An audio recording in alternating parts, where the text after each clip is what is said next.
Siyathokoza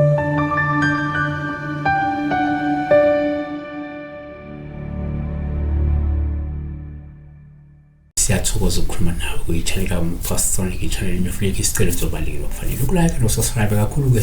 Sikhathazeke nje basibona abantu belokhu be-subscribe, kodwa isibalo sabantu ababukayo asikhulu, kukhulu abasabantu nje abasubscribe-ayo, futhi abantu they subscribe and leave, they subscribe and leave. So guys, siyacela ukuthi okubaluleke kakhulu ukubuka ama-video more than anything else, yabona. So sibhekela udaba olukalunga Lunga Makambi 6405 with ngicela ubuza uphupha imoto isisha, kanti uyuza naye uZekamphasa ngicela ubuza uma uphupha imoto isha ichazana makuchazana. So la uphupha imoto isha nake singakusho number 1 uma ngeze uphuphela imoto kuwupholo buma isha olungasho ukuthi ngenzeka mhlawumbe idalo zakho zithukuthela futhi zizokhiphela kuwe ulaka, yabona. 2 ngenzeka futhi ngesikhathi uphupha imoto kuba upholo buma isha olungasho ingelo sikaNkulunkulu ekhombisa ulaka olufika kuwe ngenxa yokuphambuka kwakho eyimisweni noma kwenzeni ungalungi.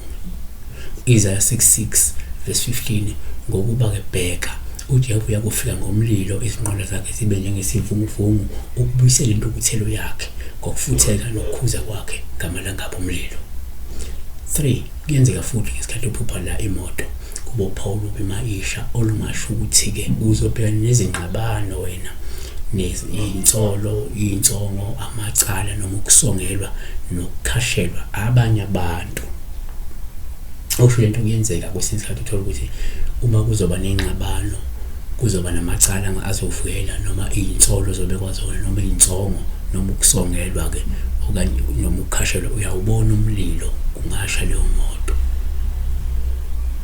4 uma uphupha futhi imoto kuwuPawulu buma isha, luyasisho nje isikhathi esibi sokuhlushwa, isikhathi seyinkinga, izinkathazo noma ubunzima okanye ukubangwa nezibi okuzofika kuwe, yabona.